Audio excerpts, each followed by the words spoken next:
The inhabitants of Rendivill South, already deeply shaken by the mysterious and supernatural events occurring in the town, begin to perceive a sinister connection between the abandoned mansion and the terrible happenings surrounding them. The stories and rumors about the mansion, which were once just local legends, now seem to gain a new and threatening relevance. Each resident feels the weight of the darkness that hangs over the town, and the tension is palpable in every corner, every whisper, and every furtive glance exchanged in the streets.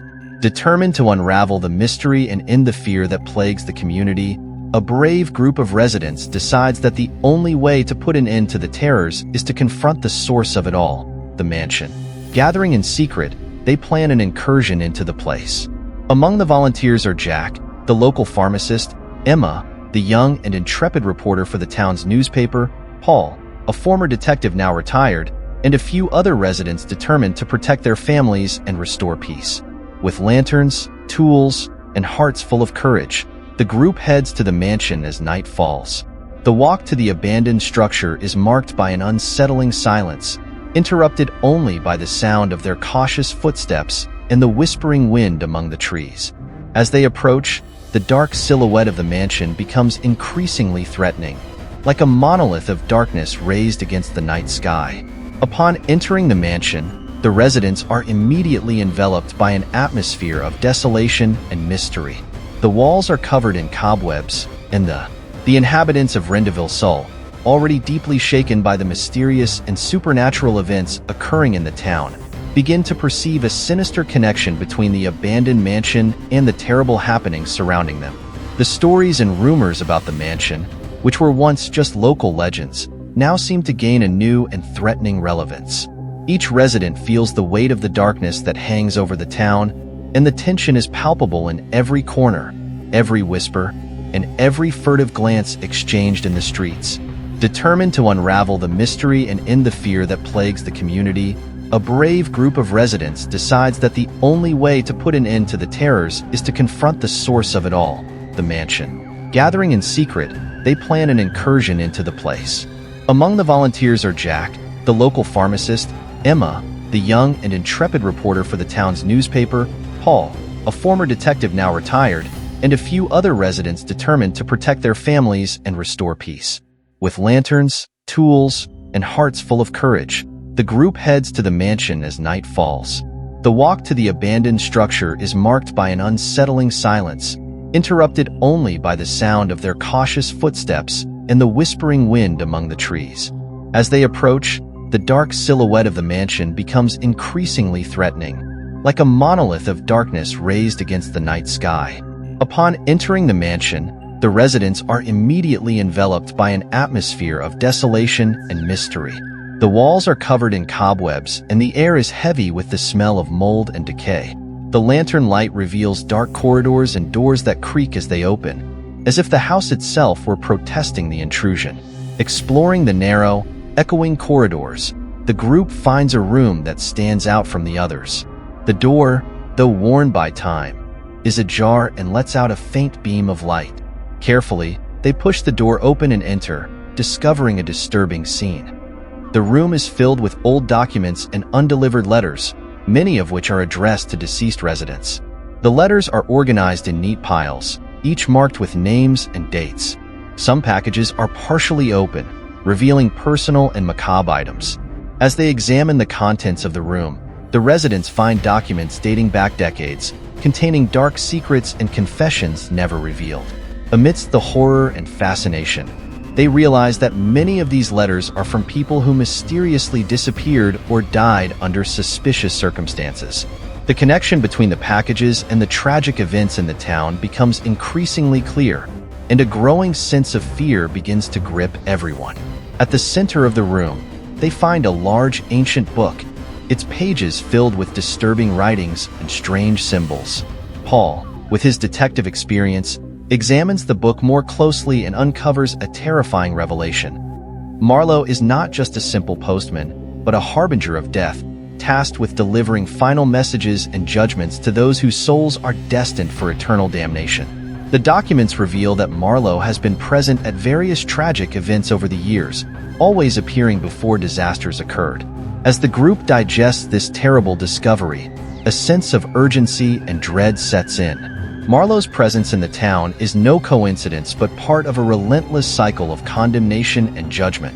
They understand that, to break this cycle and save Rendivill South, they must confront Marlowe and understand the true nature of his mission. Just as they decide to leave, the shadows in the room begin to move, coming to life and taking on grotesque and threatening forms.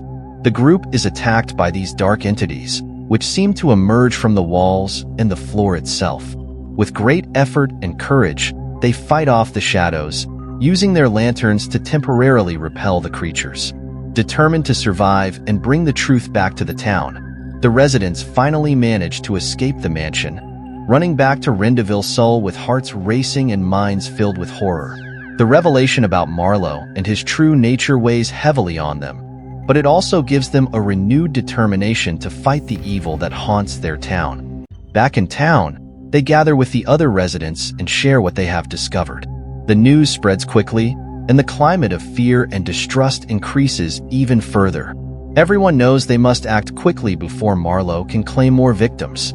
With a new understanding of what they are facing, the inhabitants of Rendivill South prepare for a final battle against Marlowe, determined to save their souls and restore peace to the town. United by fear and hope, they prepare to face the darkness that threatens to consume them. Back in the town, the residents gather in the community hall, their expressions reflecting the gravity of the revelations brought by the group who explored the mansion. Jack, Emma, and Paul recount the terrifying details of their discovery, describing Marlowe's dark nature and the horrifying truth about the letters and packages.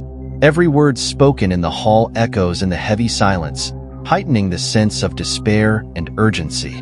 The town elders, known for their wisdom and knowledge of local legends, are called upon to help interpret the documents in the large ancient book.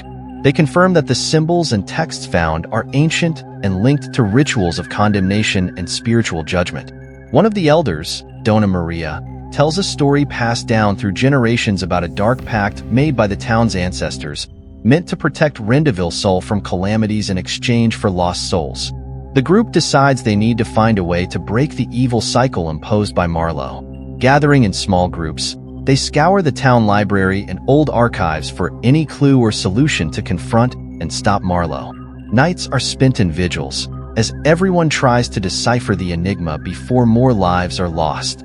Emma, using her journalistic skills, writes detailed articles about their discoveries and distributes informational pamphlets throughout the town, trying to unite the community in a single front against the evil.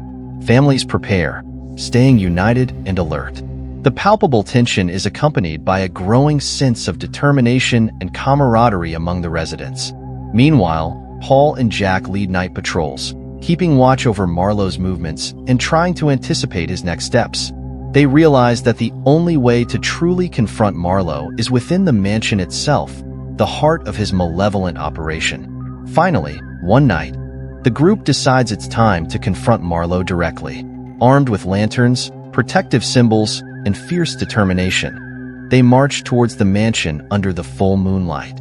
Every step is heavy with expectation and fear of what awaits them. Entering the mansion once again, they are met with the same oppressive atmosphere of darkness and decay.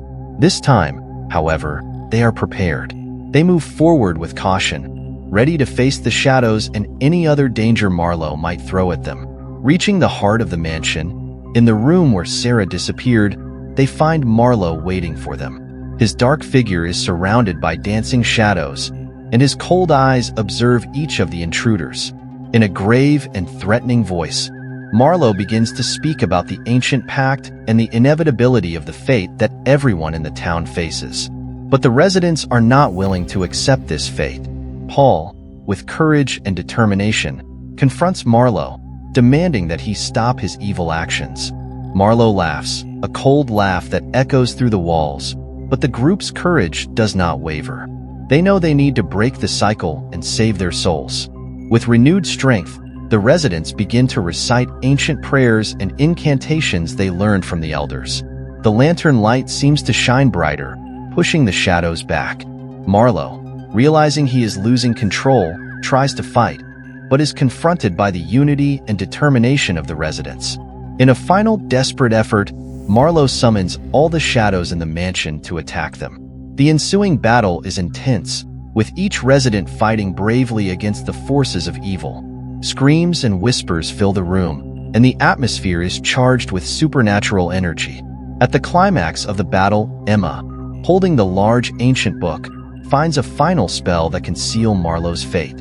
With the help of the others, she recites the ancient words, and a bright light explodes in the room, consuming Marlowe and the shadows in a wave of purifying energy. When the light finally dissipates, the mansion is silent.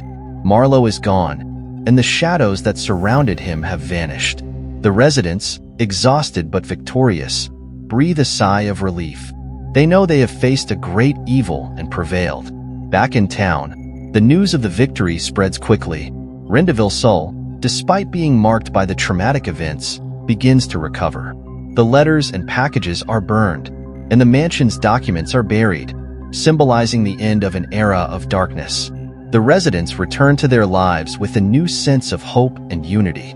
They know that, together, they can face any challenge the future brings. Rendivill South is no longer a town haunted by fear, but a community strengthened by courage and light.